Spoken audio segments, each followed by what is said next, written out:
So, if you ask my friends, they'll all often tell you that I'm a self-professed geek. And us geeks, we come in many different flavours. I particularly enjoy looking at technology, but also how we as people then choose to use it. Now, I've been playing with a new little project, and some of my family and friends have started to say that they're living with a real-life pirate. Now, before you start looking at the very understandable similarities between myself and Captain Jack Sparrow, let me explain a little bit about it, because it might not be what you think. Given the amount of time we spend on the internet and how much time we spend glued to these devices these days, you might be forgiven for thinking that we evolved with this form of communication. But the truth is actually quite different. In a previous TED talk in Winnipeg, Jeff Hancock spoke about how human language as a form of communication evolved somewhere between, say, 50 and 100,000 years ago. Now, we don't exactly know, and it's because it's got a very peculiar characteristic, and that's that it's ephemeral, it's amnesic. So I may talk, you may listen, but when we're both gone, all records of that conversation are gone forever. So the bulk of the human conversations that have happened in our history have actually evaporated. Now, writing as a more permanent form of communication evolved, say, around about 5,000 years ago, give or take, let's not be picky. And this was limited to the elite and the aristocracy in society. So it's a little bit filtered there. Mass literacy, as we see it today, really only took off around about World War II kind of era. And it's changed pretty rapidly. It's been a wild ride since there. The amnesic or ephemeral nature of communication that we basically evolved with as our society structures has really been challenged. A permanent record of our daily lives is actually coming online. Just ask anyone that checks their Facebook on a Monday morning after a big weekend.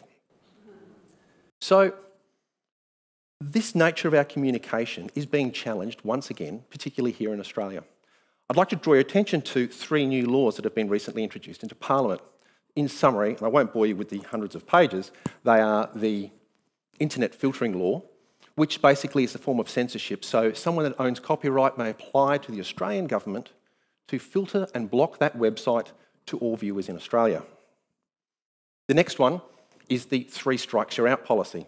And in this case, a copyright owner may apply to your ISP, your internet service provider, to have your internet turned off after they've detected you pirating 3 times.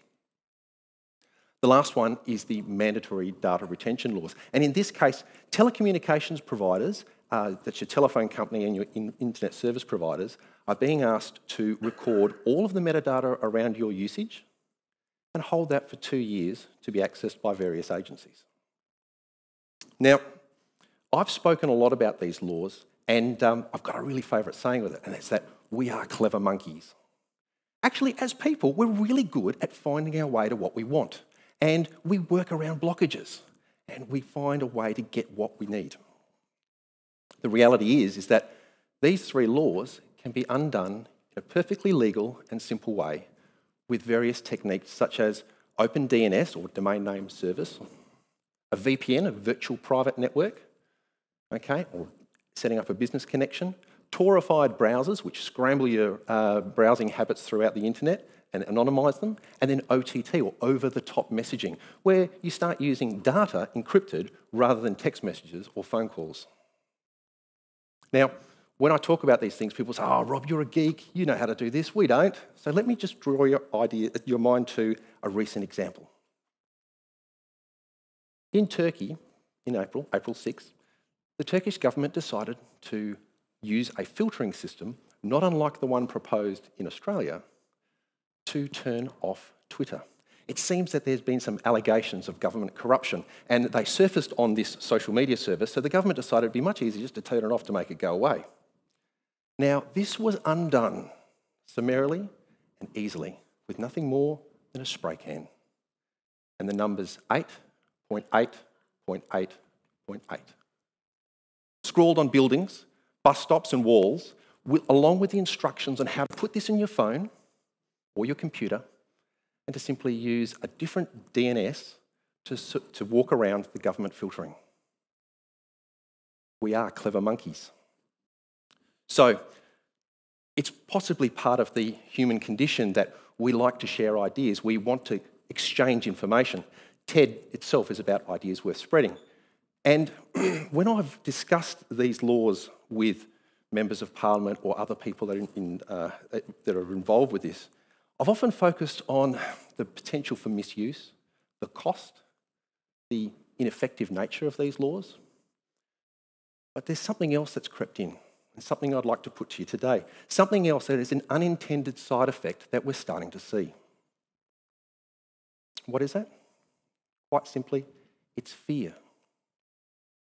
Fear of people that may be watching us, mistrust of our service providers, uncertainty around what may be done with the data that they're collecting now. Fear. So, effectively, we've just started to fear our technology. Some of you may be familiar with an internet forum called 4chan. And if I see you grinning now, I know you've been on there.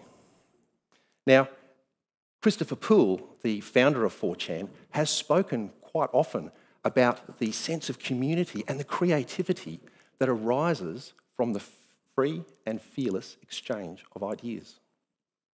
Now, it's not without its problems, and there certainly are some darker aspects to it. But the reality is that we do get very creative in those environments, and lots of good things have come out. For instance, this is where you get your lolcats from. But where do we go from this? The reality is that we don't thrive in an environment of fear. We don't like the notion that someone may have a finger on the button to turn off our communications if they don't like what we're saying. So, where do we go from here? Let me introduce you to my pirate network. Here we have a network in a box. This is the internet. This is running on a piece of hardware called a Raspberry Pi. It's a sub-$50 computer, and built into it with a few accessories, the entire kit costs less than $100 brand new. It's got a server built into it and a wireless router, and it's broadcasting a signal. The software that's running on this is based on a project that's open source again, but this one's called PirateBox. Now, PirateBox gets its inspiration and name from the pirate radio movement.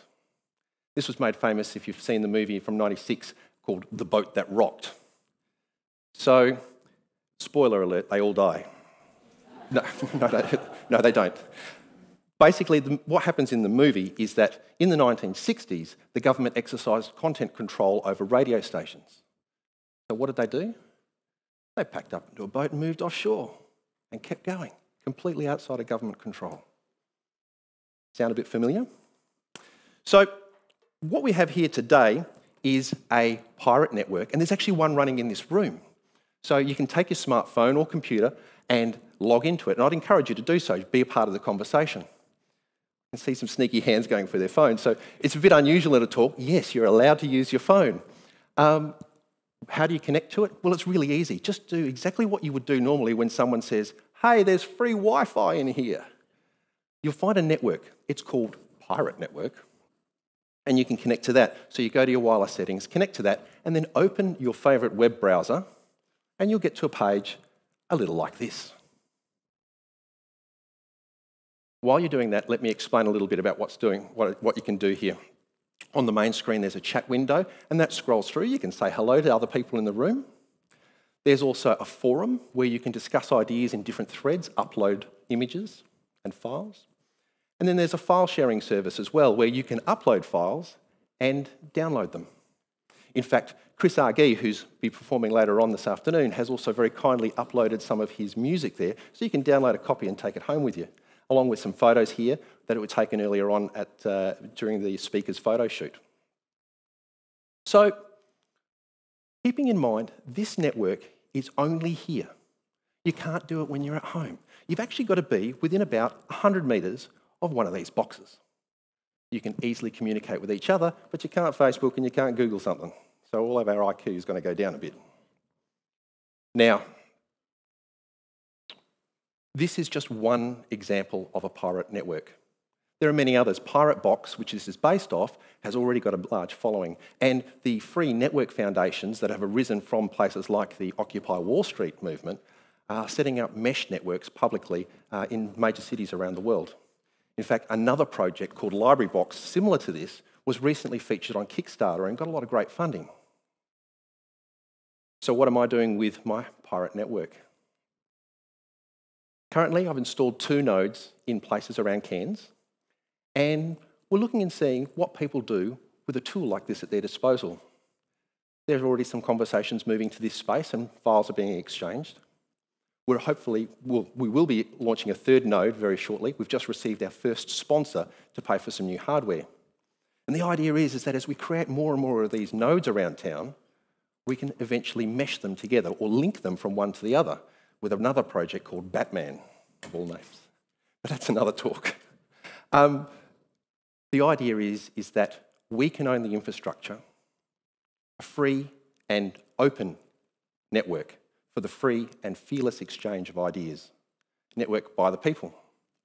I guess I am a pirate geek, and this is the net that rocked.